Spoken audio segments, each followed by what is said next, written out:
आप सभी को जय मसीह की। आज परमेश्वर के वचन में आप सभी का स्वागत है।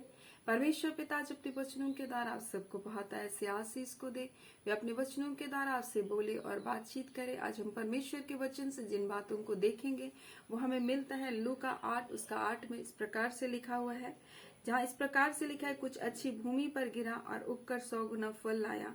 और यह कहकर उसने ऊंचे शब्द से कहा, जिसके सुनने के कान हो वह सुन ले। आज हम परमेश्वर के वचन से हम लोग बीज बोने वाले के दृष्टांत के बारे में नहीं सीख रहे हैं, परंतु जिस अंतिम अध्याय में जिस बात को यीशु मसीह ने लिखा उस बात को हम आज चर्चा करेंगे। और यहाँ यीशु मसीह बीज बोने वाले दृष्टांत के बारे में 4 भूमि के बारे में बता रहा है। एक वो भूमि है जो मार्ग के किनारे वाला है, जो चिड़िया आती है उसके बोलता है शैतान आता है और उसे क्या करता है, चुग लेता है उन सारे वचनों को। और दूसरी प्रकार की भूमि है जो पथरीली भूमि है, और बोलते हैं वो पथरीली भूमि अपने अंदर पर मिट्टी ना रखने के कारण, बोलते हैं जड़ ना पकड़ने के कारण जब वो बीज उगता है और वो फलवंत नहीं होता और सूख जाता है। और तीसरे प्रकार की भूमि है जो झाड़ियों वाली भूमि है, जो जिसके बारे में लिखा है संसार की चिंता उसको क्या करती है, धन का लोभ और संसार की चिंता है उसको क्या करती है, दबा देती है और वो वचन को क्या करती है, नष्ट करती है। इसी प्रकार से चौथी भूमि जो अच्छी भूमि है, जिसमें बोलते हैं फसल उगता है, बीज जाता है, अच्छी रीति से फसल फलता है और 30 गुना 60 गुना और 100 गुना फल लेकर के आता है। और इस बारे में यीशु मसीह बता रहे हैं, परंतु यीशु मसीह अंतिम में ऊंचे शब्द से कहता है, जिसके सुनने के कान वो सुन ले। यानी कि वचन जब बोया जाता है तो आज सुनते नहीं है लोग। आज सुनने के बारे में यीशु मसीह कहना चाहता है, क्योंकि जब वचन जाता है तो वचन बहुत जब जाता है तो बहुत सारे लोग सुनते हैं लेकिन आनंद से ग्रहण करते हैं, परंतु थोड़ी देर के बाद शैतान उसके वचन को क्या करता है, चुरा के लेता है। जो पथरीली भूमि है उस वचन को जब दुख तकलीफ संकट मुसीबत जब आता है, उस पता कठोर हृदय हो जैसा जीवन जो होता है, मिट्टी नहीं मिलने के कारण वो क्या होता है, सूख जाता है। और संसारिक चिंताएं जो वाली भूमि है, झाड़ियों वाली जीवन, संसारिक चिंताएं, धन की परेशानी, पारिवारिक तकलीफें, दुख बीमारी, ये सारी बातें जब आती तो वचन को खत्म कर देती है।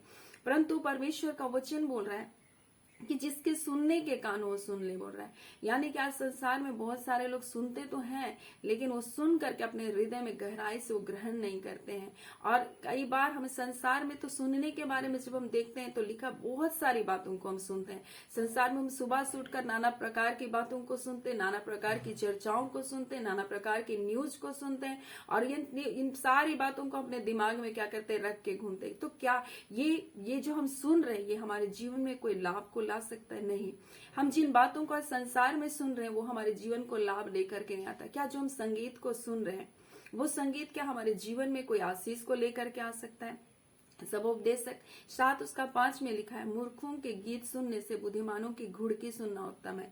यानी कि परमेश्वर का वचन जो हमसे कहना चाहता है कि संसार में जो हम संगीत को सुन रहे हैं वो संगीत सुनने से बेहतर है कि बुद्धिमान लोग जो हमको डांटते हैं वो बेहतर है, बोल रहा है। जो माता पिता जो हमें डांटते हैं वो बेहतर है, बोल रहा है। क्योंकि ये संसार का संगीत आपको कहाँ लेकर के जा रहा आप सोच सकते हैं। क्योंकि अगर इतने ही सुनने के विषय में सतर्क रहते तो आप दुखी होते तो दुखी वाला गाना क्यों सुनते, यानी सैड सॉन्ग क्यों सुनते आप?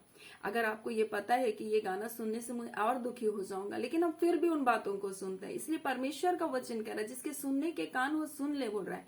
कि बोलता है एक प्रकाशित वाक्य में भी कि आत्मा कलीसिया से क्या कर रही है, अपने लोगों से क्या कर रही है, कह रही है, बोल रहे कि संसार में तुमको जय अगर पाना है तो परमेश्वर की हमको सुनना। इसलिए परमेश्वर का वचन रोमी उसका 10वां अध्याय में लिखा है, विश्वास सुनने से, बोल रहा है, और सुनना मसीह के वचन से होता है, बोल रहा है। यानी अगर हमारे अंदर विश्वास उत्पन्न होगा तो कहां से होगा? क्या हम किसी मोटिवेशन करने वाले की बातों को सुनने से हमारे अंदर विश्वास उत्पन्न होगा?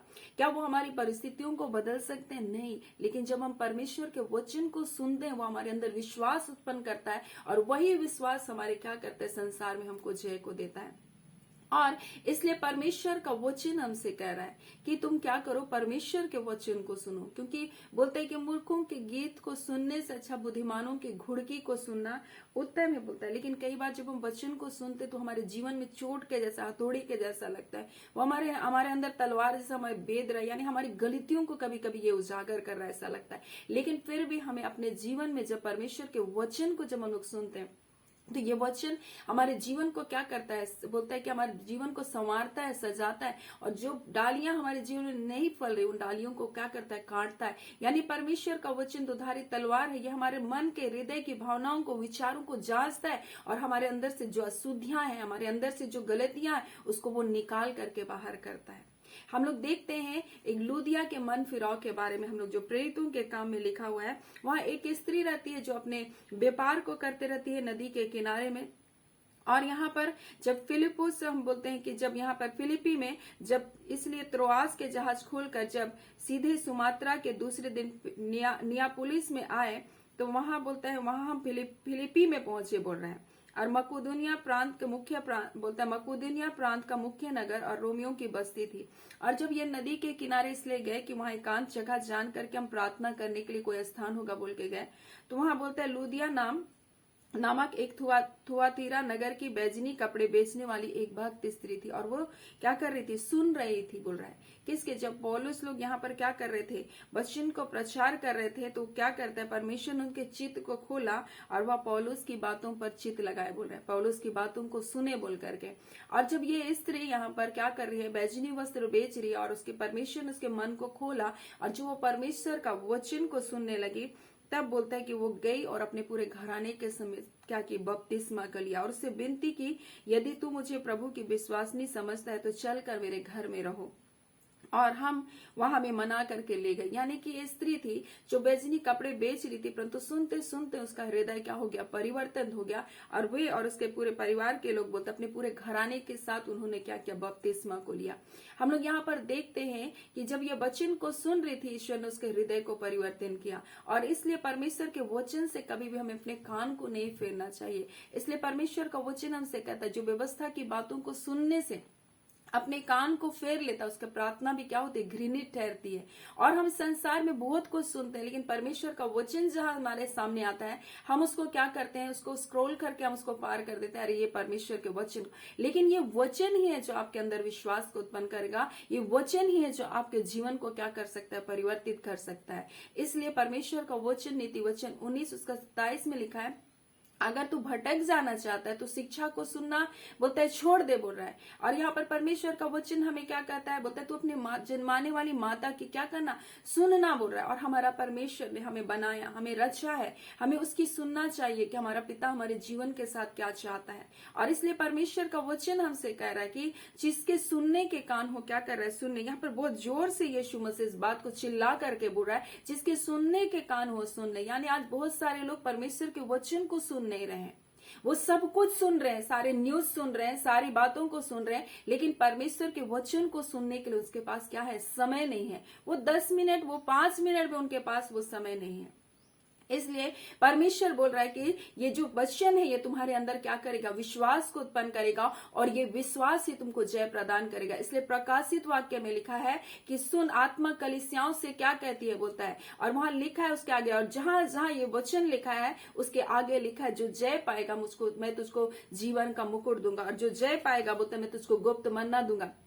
इस प्रकार से हर जगह वो लिखता है, सुन, आत्मा कलीसियाओं से क्या कहता है, बोल रहा। यानी हमको सुनने की जरूरत है, हमें परमेश्वर के वचन के सुनने की जरूरत, क्योंकि जब हम सुनते हैं तो ये हमारे जीवन में क्या करता है, विश्वास को उत्पन्न करता है, और ये विश्वास ही हमको इस संसार पर विजय जीवन को देता है।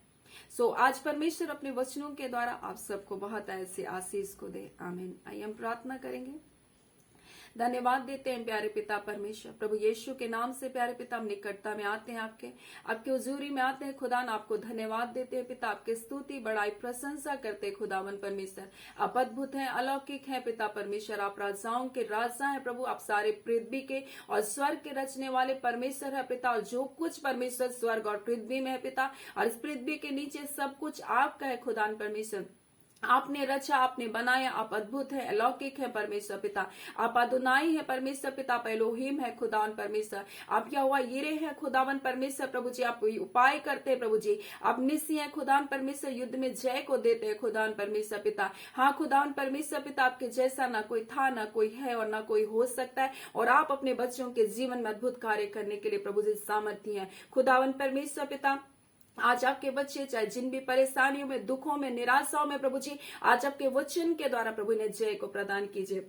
खुदावन परमेश्वर, क्योंकि आपका वचन कहता है प्रभु जी, आपके वचन के सुनने से हमारे अंदर विश्वास उत्पन्न करता है पिता, और ये विश्वास खुदावन आपके बच्चों को विजय जीवन को प्रदान करता है खुदावन। हाँ पिता, जब हम संसार को सुनते हैं प्रभु जी, सुन के हमारे मन में आनंद हो सकता है प्रभु जी, तसल्ली हो सकता है, परंतु वो हमें जय नहीं प्रदान करता, परंतु आपके वचनों में जय मिलता है खुदावन प्रभु जी। ऐ खुदावन परमेश्वर, आज के दिन परमेश्वर आप अपने बच्चों को अपने आड़ और ढाल में ले लीजिए, अपने पवित्र लहू में ढांप लीजिए परमेश्वर पिता। आज के दिनचर्या के हर एक कार्य पर आशीष को दीजिए, रोग दुख बीमारी में बंधन बंधुआई में यीशु के नाम से आजाद होने पाए खुदा प्रभु। आप इसी घड़ी अपने चंगा करने वाले हाथों को प्रभु बढ़ाइए, प्रभु ने छूकर चंगा कीजिए खुदावन परमेश्वर। आज की पवित्र उपस्थिति में प्रभु आपके सामर्थ में परमेश्वर आज दिनों दिन अपने बच्चों को बढ़ाते जाइए खुदान प्रभु। आत्मा में बलवंत कीजिए खुदान प्रभु, किसी भी परिस्थिति से ना डरे ना घबराए, क्योंकि आपने कहा मत डर क्योंकि मैं तेरे साथ हूं खुदावन। आपने कहा मैं अपने धर्म में दाहिने हाथ से तुझे संभाले रहूंगा, मैं तुझे दृढ़ करूंगा प्रभु जी, आपका वादा है खुदान प्रभु। आपने कहा जन्माई हुई माता भी अपने बच्चों को भूल सकती है, परंतु आप अपने बच्चों को नहीं भूलेंगे। आप परमेश्वर पिता आप कहते प्रभु मैं तेरी चिंता करता हूं खुदान प्रभु जी, अपना बोझ मुझ पर डाल दे प्रभु जी, मुझको तेरा ध्यान है। ऐसा कौन हमसे प्यार कर सकता है पिता जितना आप हमसे प्रेम करते खुदान। और आज के दिन परमेश्वर हर एक चिंता हर एक व्याकुलता को लेकर जो आपके बच्चे आपके निकटता में बैठे, हर एक चिंता इनके हृदय से प्रभु आज उठा लिया जाए यीशु के नाम से। अद्भुत शांति और आनंद इनके जीवन में आने पाए खुदा ने, एक बड़ी विजय को परमेश्वर अपने जीवन में देखे, आपके नाम की महिमा करने वाला जीवन इन्हें बनाइए खुदावन परमेश्वर। हम सारी आदर महिमा केवल आपको देते हैं, प्रार्थना हम आपके बेटे यीशु के नाम से मांगते हैं, दया सुन अनुग्रह से ग्रहण कर लीजिएगा, आमीन। परमेश्वर पिता आप सबको बहुत ऐसे आशीष को दे, आमीन।